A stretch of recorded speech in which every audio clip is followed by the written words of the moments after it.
নমস্কার বন্ধুরা, তোমাদের এইচজি স্টাডি সেন্টারের আরও একটা নতুন ভিডিওতে তোমাদের স্বাগত জানাচ্ছি। তো তোমরা টাইটেল আর থাম্বনেলে বুঝতেই পেরেছো যে আজকে আমরা তোমাদের একটা অন্যতম গুরুত্বপূর্ণ কবিতার এমসিকিউ কিন্তু আজ আমরা আলোচনা করতে চলেছি। তো কবিতাটার নাম তোমরা জানো যে ইউলিসিস, এবং যিনি লিখেছেন ওনার নাম হলো অ্যালফ্রেড লর্ড টেনিসন। দেখো, তো তোমরা প্রথম কোয়েশ্চেন দেখতে পাচ্ছ যে Ulysses written by when and whom, ঠিক আছে। তো এখানে প্রথমেই তোমাদের দেখো 1833 অ্যালফ্রেড লর্ড টেনিসন। দেখো সেকেন্ড, দেখো which age did the English poet tradition belong to? Victorian age. তারপর দেখো হুইচ জনার অফ ইউলিসিসটা আসলে কি, ঠিক আছে। তো ড্রামাটিক মোনোলগ। দেখো তারপর 4 নম্বর দেখো what is the setting of Ulysses? দেখো গ্রিক আইল্যান্ড অফ ইথাকা। তারপর দেখো according to mythology Ulysses is king of Ithaca, ঠিক আছে। দেখো 6 নম্বর দেখো in which form Ulysses written? Blank or free ভার্সে লেখা, ঠিক আছে। মানে কোনোটার সাথে কোনোটা কিন্তু রাইমে মিলবে না, ঠিক আছে। The poem title Ulysses for the Greek hero refers to the Roman name. দেখো এখানে কোন উত্তরটা হবে তোমরা দেখতে পাচ্ছ, যেটা হবে বি, ঠিক আছে, অডিসিয়াস, ঠিক আছে। দেখো এখানে কিন্তু যে উত্তরটা হবে বিতে, তোমরা দেখতে পাচ্ছ অডিসিয়াস, ঠিক আছে। তারপর দেখো which among the following poets portrayal of Ulysses has a similarity with the Tennyson's Ulysses? দেখো দান্তেস ইনফার্নো, ঠিক আছে। তারপর দেখো how many lines in the poem? 70 lines. Who is the speaker narrator central character of the? সেটা হলো Ulysses, ঠিক আছে। Ulysses কিন্তু একটা যোদ্ধার নাম। দেখো ইউলিসিস ইজ এ লাভার। দেখো এখানে সব কটাই হবে অ্যান্টেনিং knowledge, who loves adventure, a aspirant for untenable. তারপর দেখো from the poet it can be understood that Ulysses is all of this. দেখো growing old, a hero, a king of Ithaca, ঠিক আছে। তারপর দেখো who is referred to as idle king of the poem Ulysses, ঠিক আছে। তারপর দেখো what is meant by an idle king, ঠিক আছে। তারপরে এখানে যে উত্তরটা হবে এ king who is inactive and not engaged in battle or thrilling adventure. তারপর 15তে দেখো what does Ulysses expresses distraction for the beginning of poem his current life of inactivity as the king of Ithaca ruling his subject. 16 দেখো how does Ulysses view his current rule as king of Ithaca? He feels, দেখো এখানে B এর উত্তর হবে he feels discontented and bored by his duty as a king. কারণ সে আর যুদ্ধ লড়ছে না, তো একটা একঘেয়েমি এসে গিয়েছে। In the poem, what metaphor does Ulysses use to describe his present life? Still heart. দেখো দ্য স্টিল হার্ট, ঠিক আছে। তোমরা লাইন বাই লাইন পড়বে এবং এটার যতটা ইনার মিনিং বুঝতে পারবে, এটাতে তত কিন্তু ভালোভাবে তোমরা স্কোর করতে পারবে। 18তে দেখো বাই দিস স্টিল হার্ট। এখানে দেখো কি বলেছে, স্টিল হার্ট বলতে আনইভেন্টফুল অ্যাট হোম, ঠিক আছে। মানে কোনো মজা নেই বাড়িতে, অ্যাকচুয়ালি বোর্ড হয়ে যাচ্ছে, সেইটাকেই বুঝিয়েছে, ঠিক আছে। 19এ দেখো what is the significance of this still hearth? দেখো এখানে দেখো এখানে বলেছে যে কনটেক্সট অফ ইউলিসিস লাইফ। এখানে ইট সিগনিফাইজ দ্য স্টেগনেশন অফ ইনঅ্যাক্টিভিটি। একই জিনিস, এই বোরিংয়ের জিনিসটাই কিন্তু বারবার এখানে ঘুরিয়ে ফিরিয়ে আসছে। What is referred of barren crags? দেখো ব্যারেন ক্র্যাগস এখানে কি রেফার করেছে? The rocky island of Ithaca. তারপর দেখো the barren crags second line interrupted as metaphor for Ulysses uneventful life.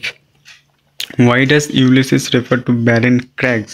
To emphasize the isolation and harshness of the environment of Ithaca. How does Ulysses feel about the line he currently leads based on phrase?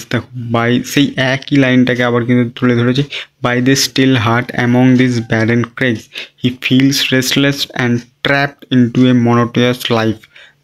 তারপর 24-এ দেখো what is the name of aged wife? Penelope, এ হবে উত্তর এখানে। 25 দেখো what does Ulysses think of his wife Penelope, ঠিক আছে। তার মানে তার ওয়াইফের ব্যাপারে সে কীভাবে, he barely mention her and implying a distance. এখানে 27 দেখো আই মেট অ্যান্ড ডোল। দেখো quoted the phrase means that Ulysses এখানে কি বোঝাতে চেয়েছে? Governs or rules over his subjects, unequal law unto a savage race. Here unequal laws মানে দেখো established laws that are not equal for all, ঠিক আছে, মানে এমনই একটা ল আছে যেটা সবার জন্য সমান নয়, যারা ধনী তাদের জন্য আলাদা, যারা গরিব তাদের জন্য আলাদা। তো এরকমই বোঝাতে চেয়েছে। দেখো 29 যেটা আছে যে what does Ulysses means by the line I made an unequal laws unto a savage race, he finds ruling tedious and unrewarding. Now 30 দেখো who are regarded as savage race, দেখো people of Ithaca. দেখো what does Ulysses imply by describe his savage race, he sees his subjects as uncivilized. What does the phrase unequal laws unto a savage race reveal about Ulysses' view of his own leadership? দেখো he is critical of how he rules people.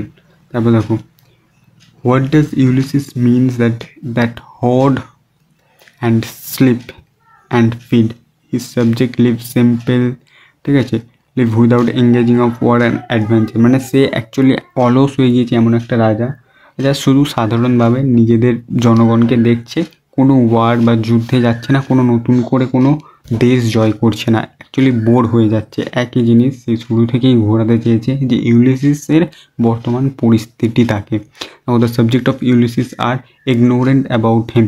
তারপর দেখো 35 what does Ulysses statement know to me, দেখো indicate about his relation and his subjects, he feels unknown and unappreciated by the people he rules, মানে সে যাদেরকে দেখাশোনা করছে তার দেশের প্রজাগণ তাকে, মানে তারা সেই প্রজাগণ তাকে আনএপ্রিশিয়েটেড করছে, ঠিক আছে, মানে তাকে সেই প্রশংসা করছে না যে হ্যাঁ এটা আমাদের রাজা, এরকম একটা মানে রিকগনাইজেবল নয়। দেখো what contrast is highlighted between Ulysses and his people in the lines, দেখো এখানে এই যে লাইনটা that hoard and sleep and feed and know not to me, Ulysses sees his people living simple life, instructive life, while he feels intellectually and emotionally above them.